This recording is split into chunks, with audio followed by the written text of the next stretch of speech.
Dah sudah. Macam lucu kaki saya.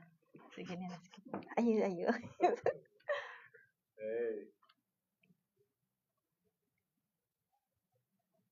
Okay.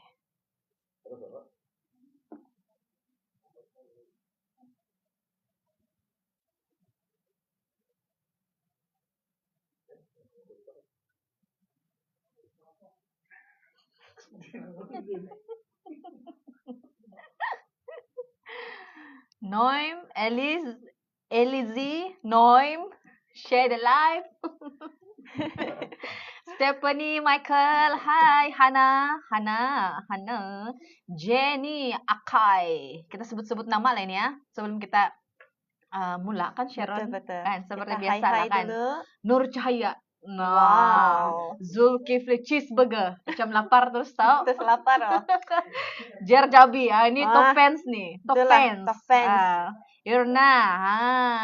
Hai semua. Tolong share dulu sama kawan kamu orang nih live. Ya, Tap share dulu dan screen. Live. Betul.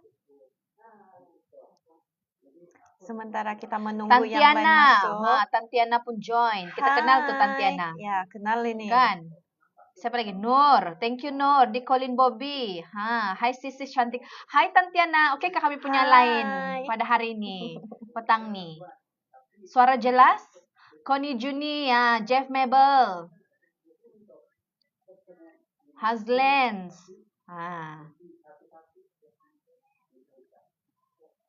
Kan. Kita boleh mula lah nih kan? Ya, Oke, selamat petang dan salam sejahtera kepada kita punya follower pada petang ini. Seperti biasa, saya Sande dan juga Sharon bersiaran langsung dalam program TikTok Jabatan Penerangan Negeri Sabah setiap hari Rabu jam 2:30. Betul. Jadi ketemulah kami setiap hari Rabu. Rabu. Ya. Dan program ini merupakan program yang akan mengungsikan info-info terkini dan juga program-program semasa yang sedang berlangsung dan juga berita palsu begitu kan. Kita akan kongsikan di sini bersama dengan kamu orang yang setia bersama dengan kami. Ya. Tapi sebelum itu yang berada di luar pagar seperti biasa. Knock the door. I say knock the door. Silakan masuk ke dalam kita punya siaran langsung pada petang ini untuk bersama-sama dengan kami. Untuk kami berkongsi maklumat kepada kamu orang pada petang ini. Kan Sharon? Betul, kami pinjam masa kamu orang sekejap dulu. Dengar dulu kami punya live. Betul. Oke. Mungkin Sharon boleh kongsikan apa program yang berlangsung pada minggu ini, Sharon? Oke, boleh. Oke, program pada minggu ini. Bukan setakat minggu ini lah. Ini actually sepanjang tahun ini. Betul. Program Jualan Rahmah Madani. PJRM. Jadi, marilah kita ramai-ramaikan singgah program Jualan Rahmah Madani ini untuk mendapatkan barang keperluan harian sepanjang November ini. Paling best harga. Berpatutan. Betul nih. Penjimatan dari 10% hingga 30%. Banyak tuh. Banyak tuh kan. Jimat. Terutamanya yang makanan yang penting lah untuk kita nih kan. Keperluan harian lah kan Sharon. Dia ada subsidi kerajaan. Itulah dia murah dan banyak pilihan lagi lah. Jualan barangan keperluan harian seperti ini.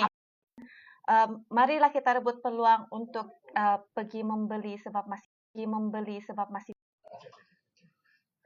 sorry, minta maaf. Oke, silakan Lan. Coba bagi tahu dulu. Ya.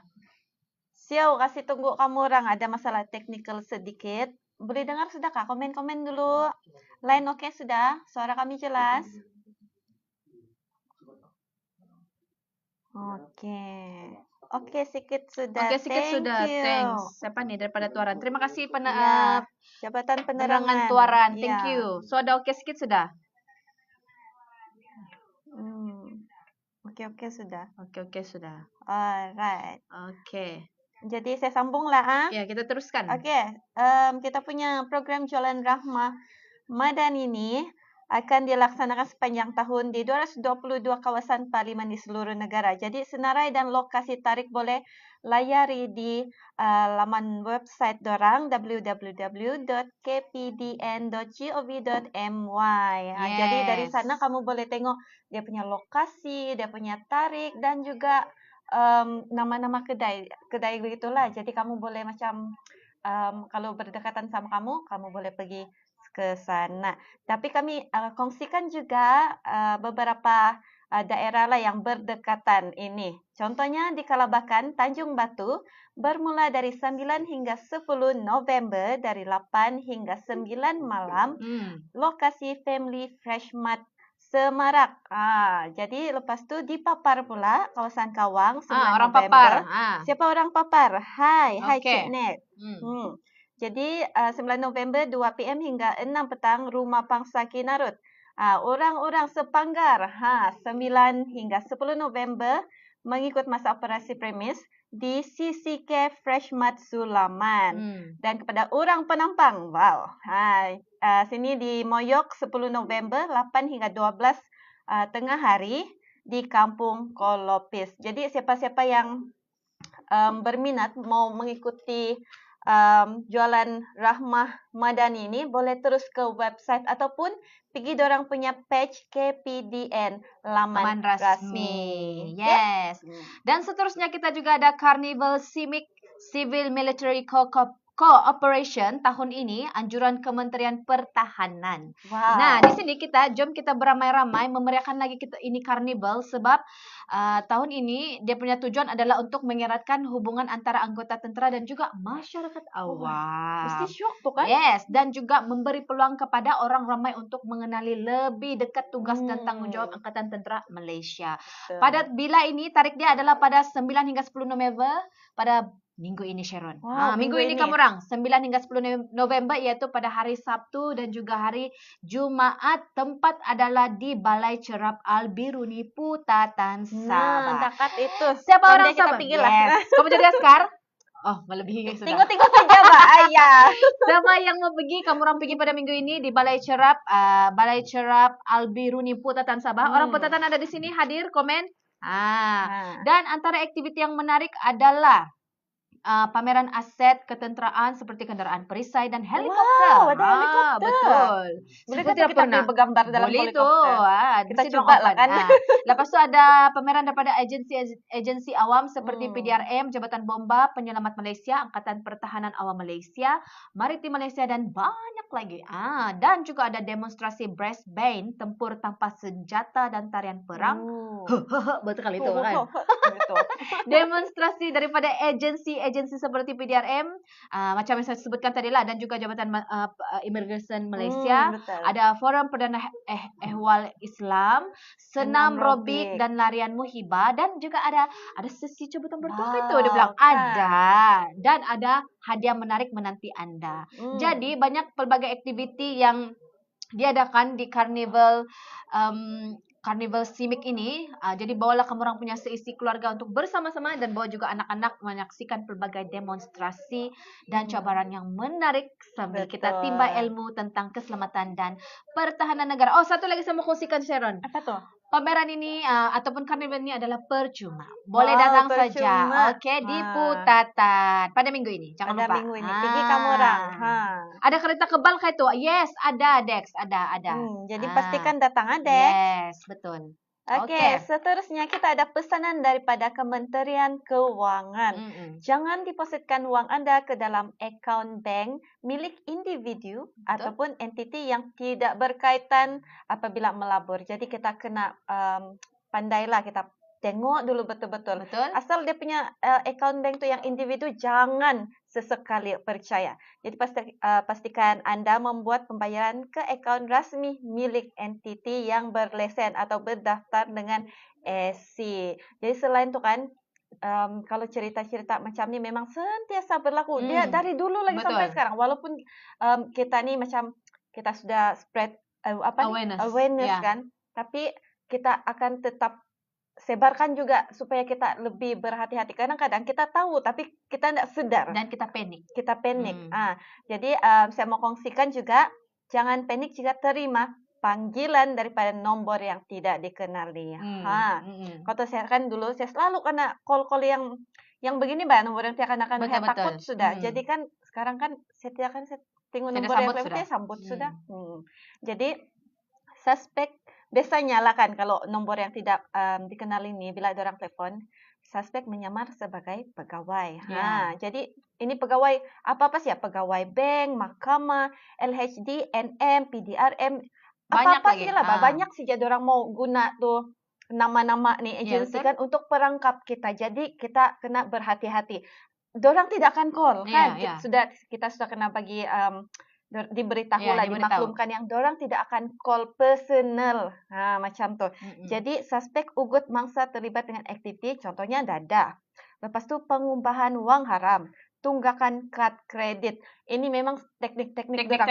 Lah nih. Selain itu kan, kita sekarang kita shopping kan semua di hujung jari saja begini-begini. Kau punya parcel kan begini karena tahan. Kau mesti mau begini-begini. Tidak boleh. Jangan kamu percaya. Betul. Kamu track saja bah. Jangan kamu percaya itu. Lepas tu, biasa kan kalau kita kena call, dorang ugut yang kau jangan bagi tahu orang family kau. Jangan bagi tahu siapa-siapa. Ini kau saja yang tahu sebab ini masih dalam siasatan. Jangan kau percaya tu, kau bagi tahu saja. Tidak boleh tu. Sebab betul. Bukan tak. Sebab iyalah kita pun secara personal saya pun pernah nampak kawan saya ataupun keluarga terdekat sendiri yang sudah kena begini bayang beribu-ribu duit hilang. Jadi kita tidak mau benda ini berulang gitu. Bagi tahu saja, jangan kamu percaya tuh. Jadi selain tu suspek juga akan meminta semua maklumat bank. Jadi kita kena tahu kita punya, contohnya kita punya nomor kad pengenalan, kita punya apa-apa info yang personal. Jangan pernah sama sekali jangan sebab ini dorang akan gunakan teknik untuk menakutkan kita supaya kita kongsikan. Jadi kita berhati-hati. Lepas tu ataupun suspek minta kita buka akaun baru lah konon sebab akaun lama kita kena freeze lah dalam kesihatan, semua tu jangan percaya. Betul. Jadi itulah tips-tips yang diberikan untuk kita lebih berhati-hati. Kalau macam contoh lah kamu betul-betul risau, kita sendiri yang pergi, macam contohnya dorang bilang, saya pegawai dari bank begini-begini. Kita pergi siap bank kita sendiri. Betulkah? Ataupun kita ugut balik, saya pergi balai polis yang berdekatan dengan saya sekarang, saya akan tanya sendiri. Terus apa lagi dia boleh buat? Selesai. Gitu, oke? Sorry lah terlebih emosi. Itu perkongsian mengenai scammer tadi ya. Kita ada komen di sini daripada pejabat penerangan Papar hadir, dia bilang terima kasih. Hai. Siwan dia bilang marah ini tidak baik itu marah. Kita kongsikan kepada Anda. Sayang telah kongsikan.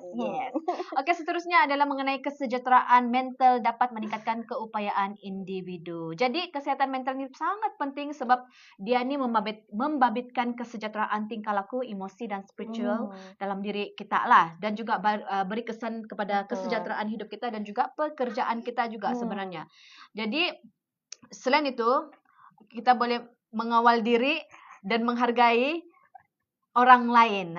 Menghargai orang lain. Betul. Lepas tu bertenang, berfikiran positif. Lepas tu kita harus dapat berkongsi masalah dan perasaan dengan orang yang dipercayai. Jadi ini adalah kesejahteraan mental lah. Betul. Mana kita boleh meningkatkan kita punya keupayaan kesejahteraan. Saya rasa berkongsi masalah ini tidak semua orang boleh lakukan. Betul. Tapi sebenarnya dia boleh menenangkan kita punya pikiran apabila kita meluahkan kita punya masalah. Jangan simpan sendiri. Nanti betul. Orang bilang makan diri sendiri lah. Kalau kita ada pasangan, kita ceritakan pada pasangan begitu. kita. Kalau kita single, kita boleh ceritakan kepada kita punya best friend ataupun parents adik-beradik betul. Minta nasihat. Dan kita juga lebih menumpukan perhatian bila kita ada kesejahteraan mental dan membentuk personality diri yang baik. Itu mengenai kesejahteraan mental lah. Jadi penting kita mau jaga kita punya kesehatan mental lah. Oke, seterusnya kita ada pesanan program perkhidmatan farmasi KKM bagi pesakit yang menetap di kawasan yang berisiko tinggi dilanda banjir. Ini penting nih sebab kita tidak tahu kan bila-bila akan berlaku. Berikut merupakan perkara yang perlu diberikan perhatian mengenai ubat-ubatan selepas berlakunya banjir. Jadi pengurusan ubat selepas banjir adalah lupuskan ubat yang rosak ataupun terkena banjir. Lepas tu dengan cara yang betul lah. Ataupun bawa rekod perubatan. Ini penting sebab rekod perubatan kita ni sangat penting. Kalau boleh macam yang kita diajar sebelum apa-apa emergency jadi kan, kita sediakan satu Beksi kita simpan semua dokumen. Jadi kalau ada apa-apa emergency, just bawa, tarik dia. Ya, tarik sih ya. Terus keluar. Begitu. Jadi sekurang-kurangnya kita punya rekod diri dan juga perubatan terutamanya ada di sana supaya kita boleh pergi farmasi berdekatan begitu untuk ambil balik obat ataupun hospital atau klinik. Lepas tu dapatkan macam mana bahasa sebutnya? Preskripsi. Obat yang baru jika obat yang lama sudah rosak. Lepas tu jangan lupa juga ambil obat seperti yang diarahkan, walaupun time tu kita sibuk membersihkan rumah. Walaupun time tu kan kita macam baru dilanda banjir begitu, kita sibuk mau kasih bersih kan, kita sibuk macam urus hal-hal yang lain, tapi pastikan kita kena jaga kesehatan kita kena makan juga obat yang diberi. Oke? Yeah. Betul. Dan seterusnya adalah mengenai ramalan cuaca. Jadi Sabah ni tersenarai dalam ramalan episod hujan lebat yang dijangka berlaku bagi tempoh Januari hingga Februari bersama Sarawak, Pahang dan juga Johor. Jadi menerusi satu kenyataan daripada Ketua Pengarah Jabatan Meteorologi Malaysia, Dr. Muhammad Hisham, berkata hujan lebat berterusan beberapa hari yang boleh mengakibatkan kejadian banjir di kawasan rendah ataupun berhampiran dengan sungai lah. Biasalah ni kan yang hujung-hujung tahun. Betul, biasalah ni hujung-hujung tahun ni memang ni. Jadi sekiranya hujan lebat ini terus berlaku serentak dengan kejadian air pasang besar, risiko kejadian banjir ini boleh terjadilah. Jadi orang ramai dinasihati agar bersiap sedia menghadapi musim tengkujuh dan sentiasa pekah terhadap maklumat nasihat ataupun ramalan cuaca ataupun amaran cuaca yang dikeluarkan oleh meteorologi. Jadi melalui di mana kamu orang boleh tengok di laman web www.met.gov.my ataupun aplikasi My Cuaca. Di sana kita boleh tengok ramalan cuaca. Okey, seterusnya. Tadi kita cerita pasal pesanan kan, kita cerita pasal apa yang jadi hujung minggu ni. Kita ada pertandingan lah pula ni kali. Pertandingan busana tradisional ibu, bapa dan anak sempena mini karnival Hari Kanak-kanak Sedunia 2024. Jadi ambillah peluang ni untuk mengeratkan hubungan kekeluargaan di samping mempamerkan keindahan budaya tradisional serta pertandingan busana tradisional dan keindahan budaya tradisional ini. Jadi bilakah ini? Pada 16 November, masih ada masa lagi ni. Jadi lokasi adalah Ruang Legar Lobi PNSC Tanjung Aru. Jadi bolehlah kan macam ibu, anak ataupun ayah dan anak pertandingan busana tradisional. Jadi masa dia 10 pagi hingga 3 petang. Hadiah wang tunai menanti anda. Jangan ketinggalan memeriahkan sambutan ini. Ya, betul. Jadi untuk apa-apa maklumat mengenai pendaftaran, peraturan dan syarat pertandingan ini boleh ke page Sabah State Library Tanjung Aru. Yes.